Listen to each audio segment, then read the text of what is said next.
Hi, welcome. My name is Sam Lago. I'm the senior pastor of Cornerstone Presbyterian Church here in Lutz, Florida. I'm so glad that you're able to watch this recording of one of our sermons. Let me invite you to explore our website, get to know us in our different social media platforms, and if you can, please join us in our in-person worship services at 11 a.m. We'd love to see you with us.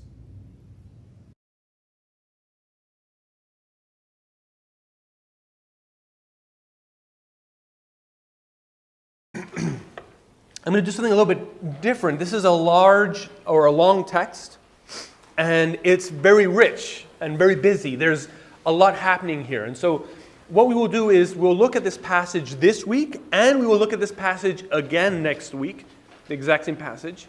Perhaps a third, we'll see. We'll see how far we go next week. Because there are 2 or 3 different threads that weave through this chapter, or the rest of chapter 3. And instead of trying to weave through all the threads in one sermon and preach for 90 minutes, I've decided to be gracious with you. And what I'm going to do is I'm going to pull out one of the threads, and we'll look at it together. And then next week, hopefully, pull out the other thread. And if there's some more topics here that we need to look at by the time we get to our third week, we'll look at it then. So I say this to say, don't be surprised that I'm just going to fly over large portions of the text. I'm not ignoring it. I'm not embarrassed by it. I'm not offended by it. We will get to it eventually. If you feel like there's something here in the passage that you really wanted to see and you didn't get to see it, that's not a problem. You just have to come back next week. Join us again next week, and you'll get the rest of the passage. So that's just an incentive to come on out again. All right? But let's pick it up from last time. Let me do a very brief, perhaps too brief introduction, just reminding us quickly of what we looked at already. We saw that Mark begins and dives straight into the story of Jesus, tells us that he's here to speak a message about Jesus, who is the Son of God, who is the King that the Israelites or the Jews have been waiting for, the saving King, and the Son of God, God himself, come to rescue his people, come to rescue mankind. And we see him almost immediately in chapter 1, if you remember. He has a confrontation with the devil. He has a confrontation with Satan. This will be important next week especially. I'm going to come back to this theme. He has a confrontation filled with the Holy Spirit. He has a confrontation with Satan.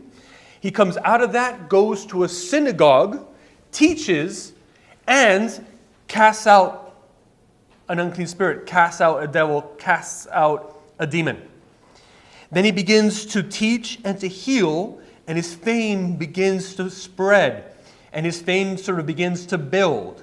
And as his fame builds, what also begins to build and build and build are his confrontations with the Jewish religious establishment, the Jewish religious leaders. And it sort of comes to a head in chapter 3, verses 1 to 6. We saw this a few months ago, so I understand it may not be too fresh in your mind. But it's a Sabbath. It's the day of worship. He's at a gathering, a Jewish religious gathering, a synagogue, literally a gathering, a sort of proto-church, as it were. Okay? And there's a man with a withered hand, and the religious leaders are watching Jesus to see if he's going to heal this man with the withered hand, because they hope to catch him in so doing and to be able to accuse him of working on the day of rest, of working in a way that was, according to them, a transgression of God's law in terms of God's call on his people to rest on the Sabbath. And Jesus, we see, is grieved. This is Mark 3, verse 5, so this is just 2 verses before we begin. He is grieved. Jesus is grieved at what he sees. He's angry. Why? He's angry at their hardness of heart. And he asks them a key question, a question that is still important and relevant for us who celebrate our Sabbath rest on the first day of the week. He asks them, in verse 4, is it lawful on the Sabbath to do good or to do harm? To save life or to kill? but they were silent. You would think that was an obvious question, an easy one, right? One that he had tossed them a ball with which they could have hit a home run. Of course, Sabbath, in which God had rested from his works of creation. Of course, Sabbath, that rest that God had called Israel into when he rescued them from slavery. Of course, Sabbath is a time to save life, to promote life and healing. But they want to get him. And so they're silent. And he proceeds, verse 5, to heal. He says, stretch out, command, stretch out your hand.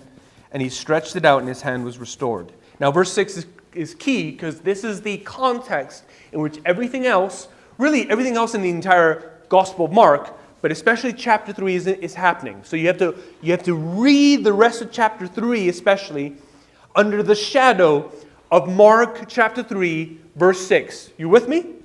Okay. The Pharisees, the religious leaders, okay, the Orthodox purity religious renewal movement in Judaism, the confessional conservative guys,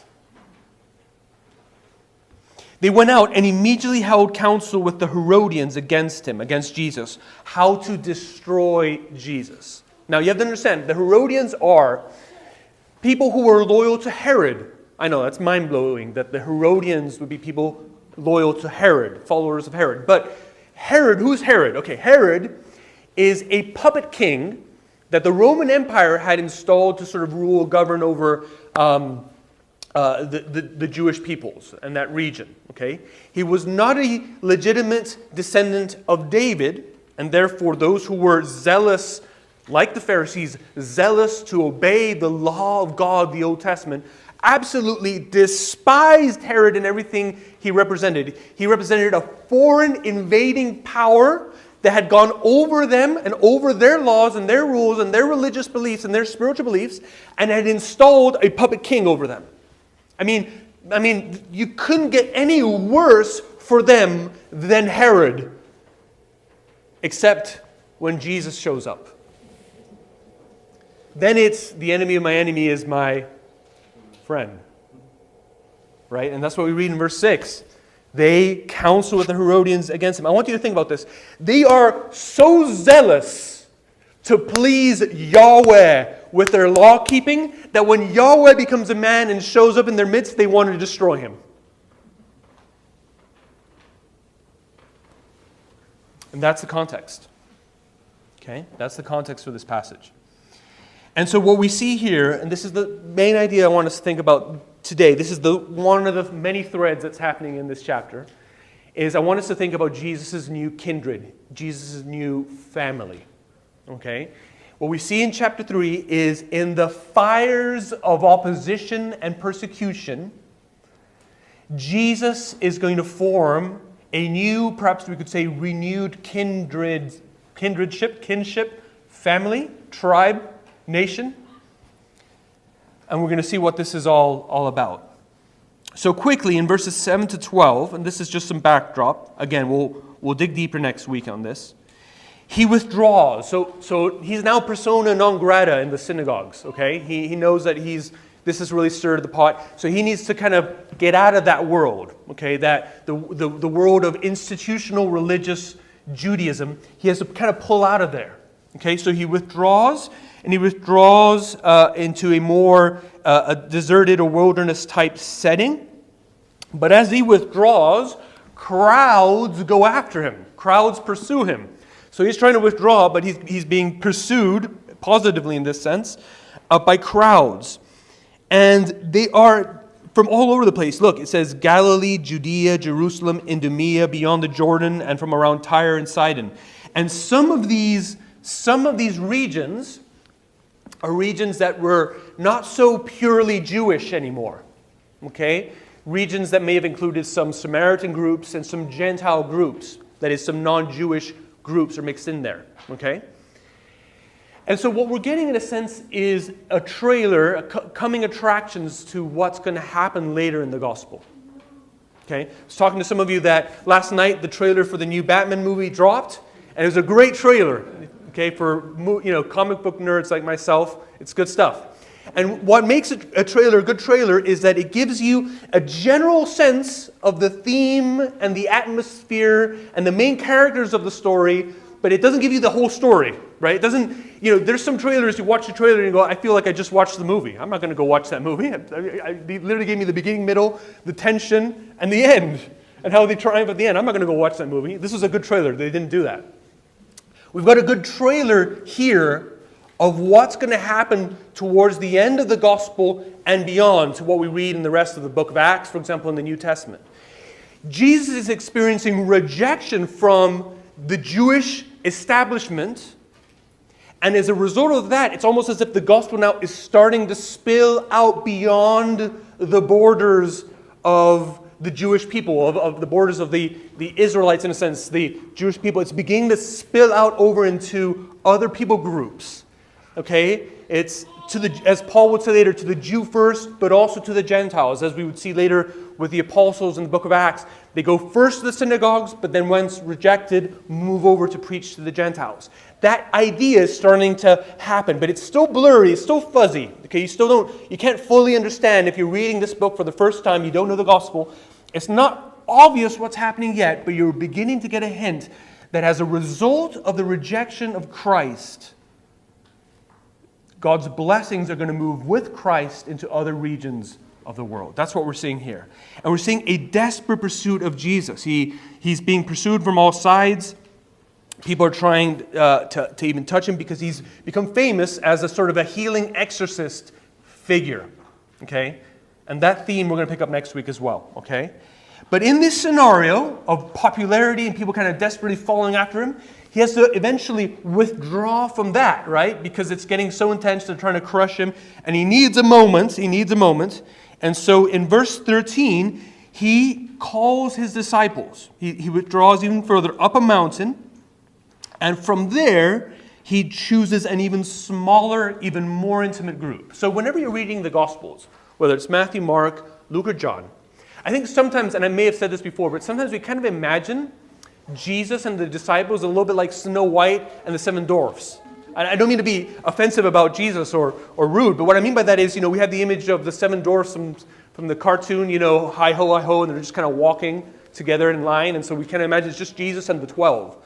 But actually, the group of disciples that Jesus had was very, very, very large, okay? We know that from Acts 1, right before Pentecost, that at least in Jerusalem, there was a gathering of 120 disciples. This is after Jesus has died on the cross and been raised. There are 120. Paul mentions in 1 Corinthians 15 that when Jesus was raised from the dead and reappeared, he appeared to 500, what he calls brothers, i.e. disciples. So actually, Jesus and begins to develop a large group of disciples. They included men and women. Okay? So don't picture just Jesus and the 12 when you think about Jesus carrying out his ministry. He had a huge group. Probably people who would join him and then leave him and then join him again and then leave him. You have Lazarus and his sisters who are followers, but they're not necessarily walking around with him. So it's more of a complex image. So you have the crowds, the multitudes, thousands of people. Then you have a smaller but still large group of hundreds of disciples probably beginning to form. And then from that group, Jesus is calling 12. Jesus is calling 12, okay? Whom he called apostles. So Jesus is forming a new family. Jesus calls whom he desires. This is based on the desires of the heart of Jesus. And he calls 12. And he calls them into a new family. And the key picture is that picture of 12. Because 12 is meant to make us think of the 12 what? The 12 tribes, right, of Israel. So you know the story. If you go back all the way to the beginning of this book, you go back to Genesis, and you go to Genesis chapter 12. All the way back there, the world is in disarray. The world is in rebellion against God. It's a huge mess. And in Genesis 12, verses 1 to 3, God, again, just like Jesus choosing 12 and calling 12 to come to him and to belong to him, God zeroes in on one man, Abram, later Abraham, right? You guys have heard of him. Father Abraham had many sons. Many sons of Father Abraham? Right. That guy. And in Genesis 12, 1-3, it says, Now the Lord said to Abram, Go from your country and your kindred and your father's house to the land that I will show you. Break away. This is going to be an important theme. Break away from your land. Break away from your family's legacy and heritage. Break away from your father, brothers, sisters, etc. Break away from your religion. And go to the land that I will show you.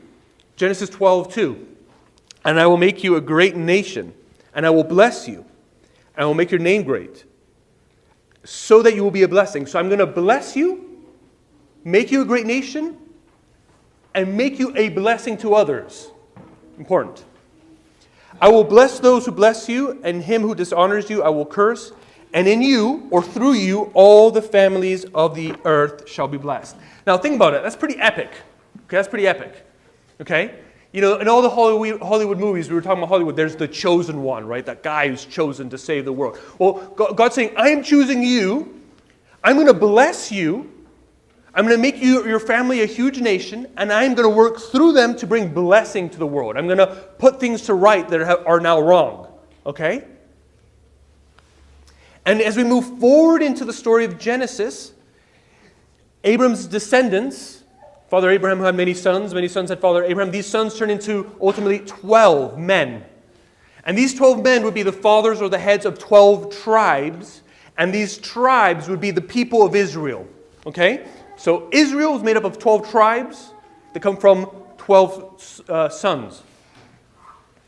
Now, what's interesting and sort of depressing, I guess, or discouraging is basically the rest of the Old Testament. So from Exodus to Malachi. Okay?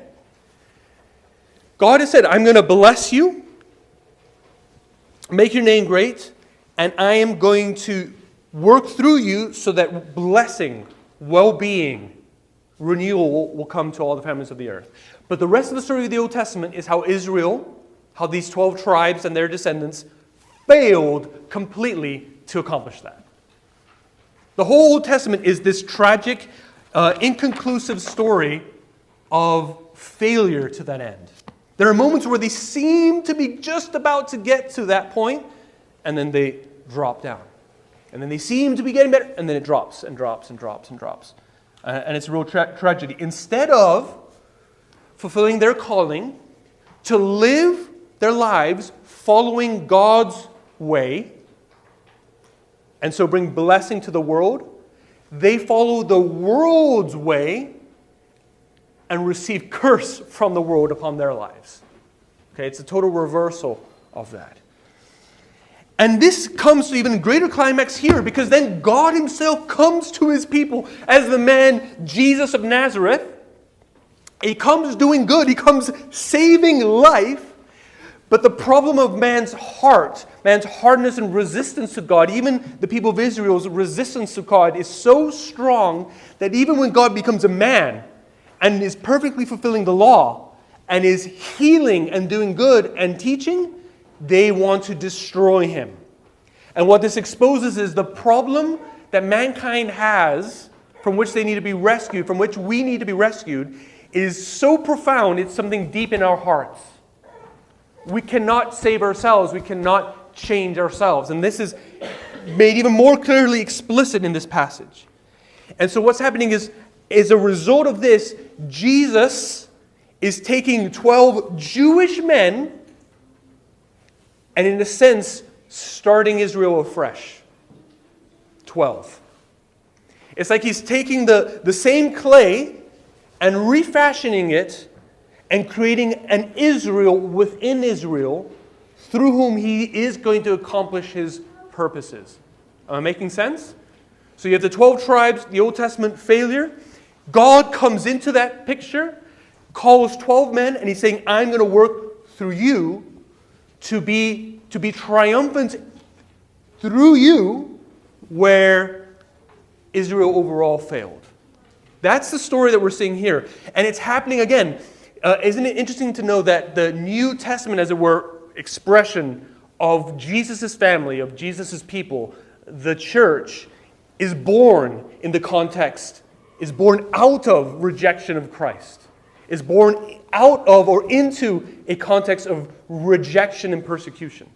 It's at the very center of who the church is, as it were.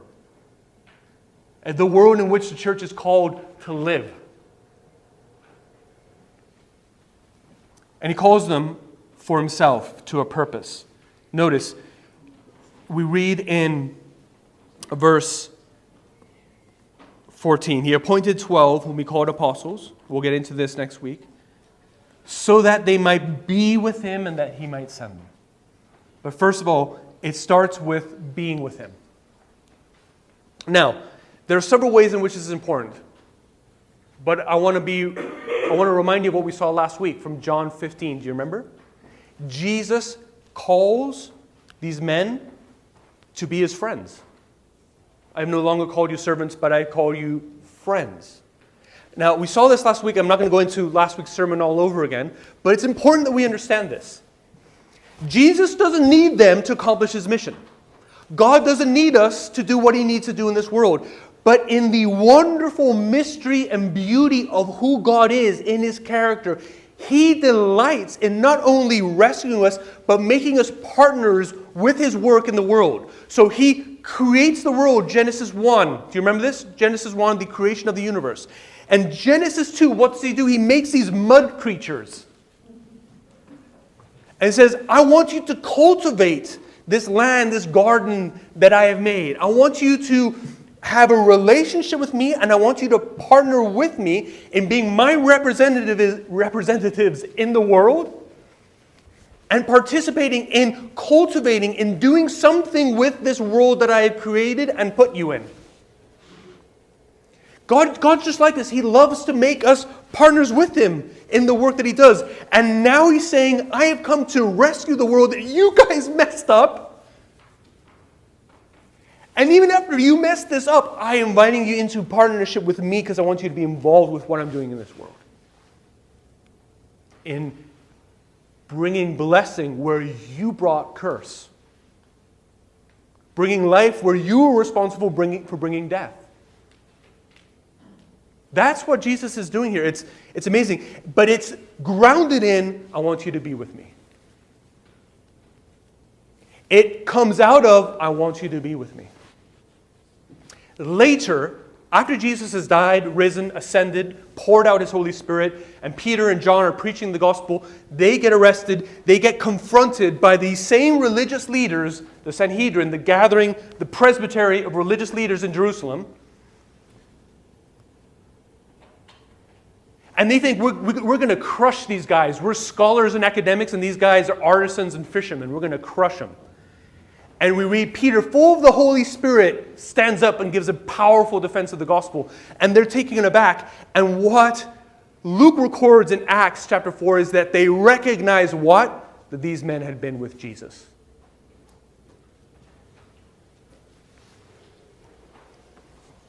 Yes, they're to be with Jesus because they're to observe him, observe his life, learn from his teaching, because Jesus is going to send them out in imitation of who he is, to reflect who he is and to reflect his doctrine, and to be witnesses, eyewitnesses of who he is and his death and his resurrection and ascension and so on. Absolutely. But not as abstract observers, like scientists observing a rare fox from a distance with a camera with a long, wide lens. But to be witnesses of him as people who are in friendship, in communion with him. And this is important for us to understand because God calls us to salvation. God calls us into relationship with himself. God gives us gifts and calls us to serve one another and love one another and love and serve the world. But a lot of us do the things in church out of a sense of, if I do enough, then maybe God will put up with me long enough for me to make it to the end of the story and to go into heaven, and, well, God's putting up with me. We serve in church, but there's a scowl on our face. Our heads are bowed looking down. There's a sense of, I got to do this because it's duty, it's duty, it's duty. And Jesus wants us to serve even unto death, we'll ultimately see. But he wants it to come out of the assurance and security of relationship, of friendship. I love that God doesn't need us. There's no hole in his soul that we fill by having a relationship with us. But he creates these mud people with whom he wants to have friendship with whom he wants to work with. And he doesn't want us to do any of the work or the struggle that is the Christian life and Christian ministry outside of anything but friendship with him. And this is where we run into the cost of Jesus' family. Here we see this in the story. Out of Jesus' own radical commitment to his own Father, his own call to be Savior of humanity by being faithful to God's law, by being faithful to God's call even all the way to the cross, even unto death if it's going to cost him everything, he is going to form this new family. Look, Jesus is misunderstood. Look at verses 20 and 21. He went home. After choosing the 12, he went home, and the crowd gathered again. So they're coming after him again, and it's so busy, he can't even eat. And his own family heard it, so they went out to seize him for the saying he's out of his mind. I mean, his family literally said, this guy's nuts. This guy went crazy, off the reservation, and we got to handle this. So I want you to think about this. His own family misunderstands. It's so shocking that even his mother gets, even for a moment, caught up in this. Ultimately, she's with the 120 in Pentecost. She's one of the disciples, and it's great. But at this moment, his mother, even after hearing the glorious promises, of the angels and seeing all these miracles, she's seeing her son getting driven out of the synagogue, right? Out in the wilderness, surrounded by crowds and stories of demons and healings, and she's going, my son just went crazy bananas. He misunderstood by his own family. And it's compounded that he's falsely accused by the religious establishment. And they go to a real extreme this time. Check this out. Verse 22. This is immediately after 21, and it's important. Mark structures this intentionally. Just erase that little black title over your Bibles that was added later by the editors of the ESV. Just read it straight through. Verse 21 to 22. And his family heard it. They were saying, he is out of his mind. Notice, they were saying, so this was present continuous, this was ongoing. They didn't say once, they were walking around going, man, our son or our brother went crazy. Verse 22, and the scribes, the scholars, the academics, the professors from the seminaries came down from Jerusalem, so they were probably sent to investigate him. And they were saying this continually and probably saying it to people all around the region. He is possessed by Beelzebub. We'll get into this later, but demon, okay? And by the prince of demons, that is by Satan himself, he casts out demons. That's one after another. Verse 30, he has an unclean spirit, i.e. he doesn't have the Holy Spirit of God, he has an unclean spirit. So they're saying he's possessed by a demon and he's doing his exorcism work by the power of Satan. It's pretty extreme. And Jesus would be rejected by people who he grew up with. We see this later in Mark 6, 1-6, where he goes to his hometown, people who knew him, who he grew up with, and they want nothing to do with him. So Jesus is misunderstood. He's falsely accused and vilified. He's rejected by people, my point is, by people who are close to him, by people immediately around him. Now here's the thing that's incredible. Jesus will say later on that this is an experience that his own followers, members of his family, will also experience. So in chapter 8, and we'll go into this when we get there in greater depth, but in chapter 8, he says to his disciples, the same 12, he says, if anyone would come after me, let him deny himself and take up his cross and follow me. This is important. For whoever would save his life will lose it. But whoever loses his life for my sake and for the gospel's will save it.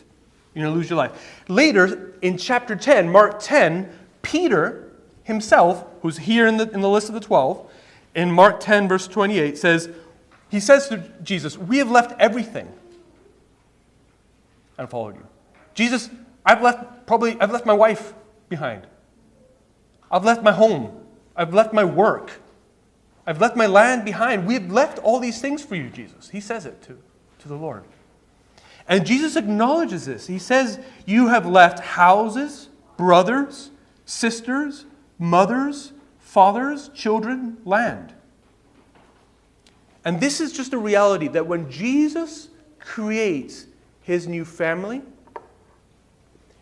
he creates his new family as a result of the fact that he is rejected and vilified by his own family, by his own kindred, by the religious establishment around him that should have recognized him but wants to destroy him. That's what he is experiencing out of love for his Father and love for you and I. And it's also the situation into which he calls us.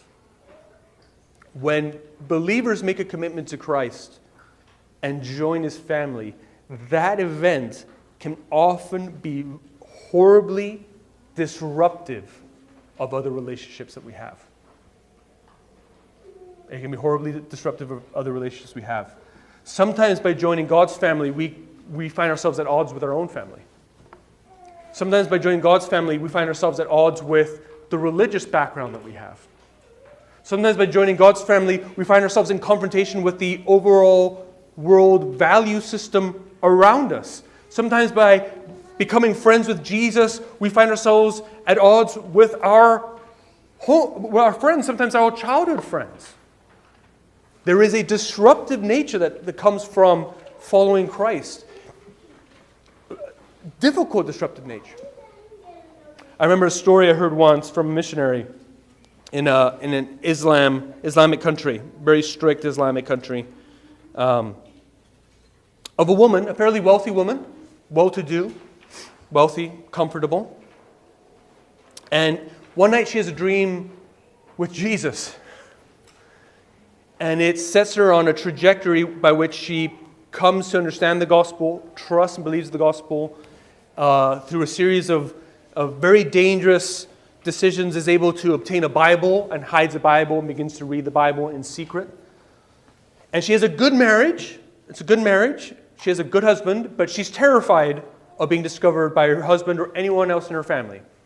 So she's meaning to pray or finding times to pray or to read the Bible whenever she can in the middle of the night when no one's around, when her husband's not home. One day, years after her conversion, she's home alone. She pulls out her Bible. She begins to read. She begins to pray. And she doesn't notice that her husband had come back home early from work that day. And her husband walks into the room and finds her praying out loud to Jesus. And she's caught. And she turns and she looks at him. And he begins to weep. And she thinks he's weeping because he has to now denounce me, right? And accuse me before Sharia court. And I'm in big trouble. And he confesses to her, I'm also a Christian. I became a Christian several years ago, and I've been praying and reading the scriptures in secret, hiding it from you. Now, that's a beautiful story. And it kind of, the knots tie up nice and neat for us in that story. But that's not always the story that people experience when they come to Christ in different parts of the world, including this very country, this very city. It can be disruptive. But isn't it wonderful and encouraging and comforting to know that Jesus himself already went through that himself? In other words, any cost that you experience from committing yourself to Christ, any disruption and problems relationally or other that you experience from joining yourself to Jesus' family is what Christ himself has experienced on our behalf.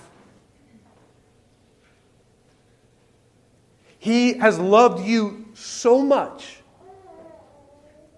that he was willing to be called crazy by his own brothers and sisters and mother. Do you love Jesus so much that you're willing to go through the same for him? Now, there is a cost. but it's nothing compared to the gain of Jesus' new family. And we see this, that we are called to know, love, and serve Christ. And we see this in verses 14, 34, and 35. Let me read this again. He, Jesus, went up on the mountain. He called to him those whom he desired, and they came to him.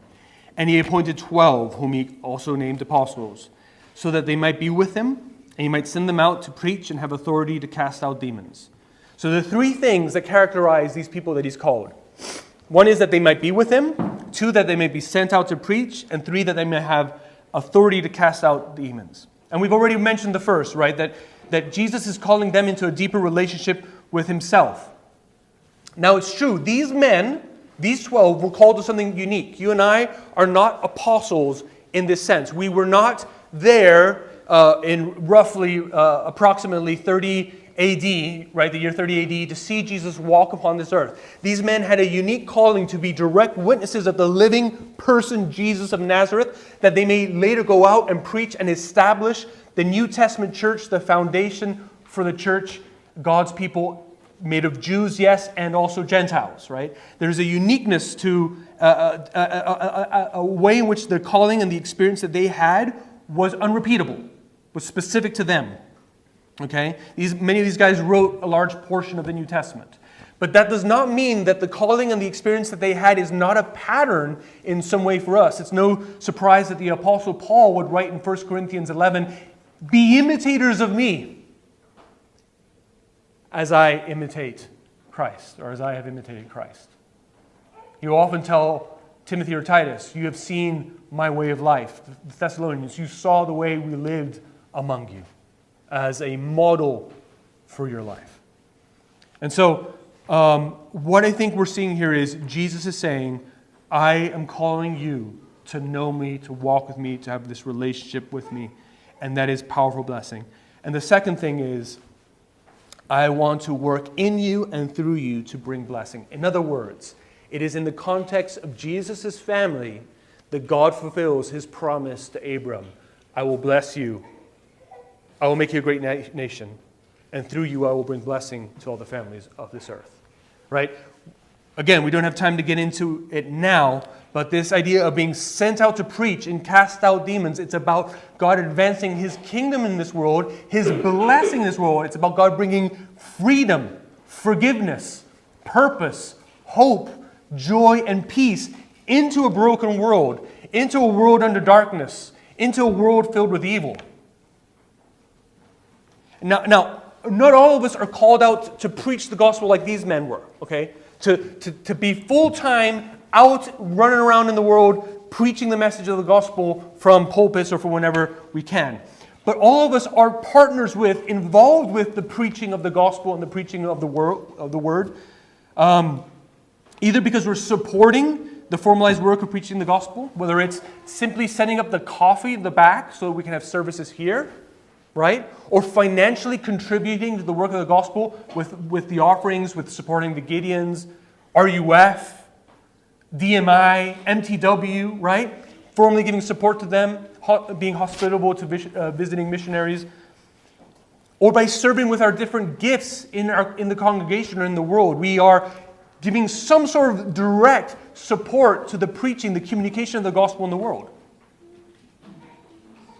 And as people hear about their need of God, as people hear about God's provision for forgiveness, salvation, eternal life in Jesus, and are transformed, God brings blessing into the world through that work.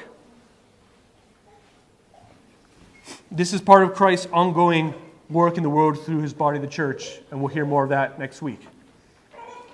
But to conclude, Jesus here in his person is experiencing for us, ahead of us, what it is like to embrace God's mission.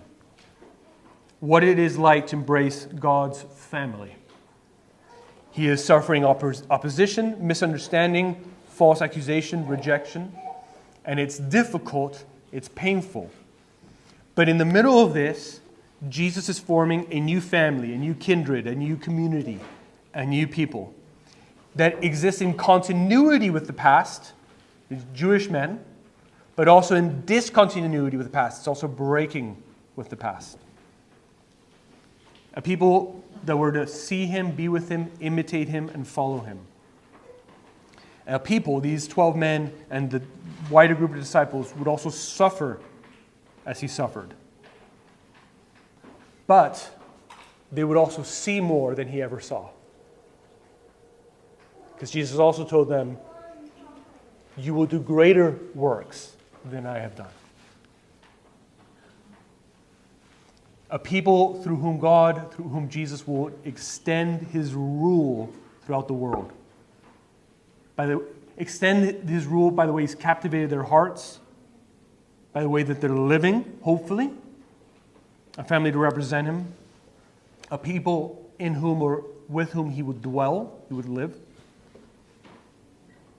A people through whom Jesus will bring blessing. So the question for you this afternoon is, have you responded to Jesus' call? Have you considered how Jesus' call might change your heart, might change your outlook on life? Have you allowed Jesus' call to change you? Let me encourage you, make a decision about this today. Either for the first time saying, Jesus, I believe you. I believe what you came to do. I believe everything. I believe the gospel. I commit myself to you, and in so doing, I commit myself to your family. Or maybe, Jesus, I made this commitment, but I haven't really lived very consistently with this commitment that I made maybe years ago. And today I ask you to forgive me, and I recommit myself to formally and intentionally be involved in the life of your people, of your community, your new family, come what may. To walk with you together.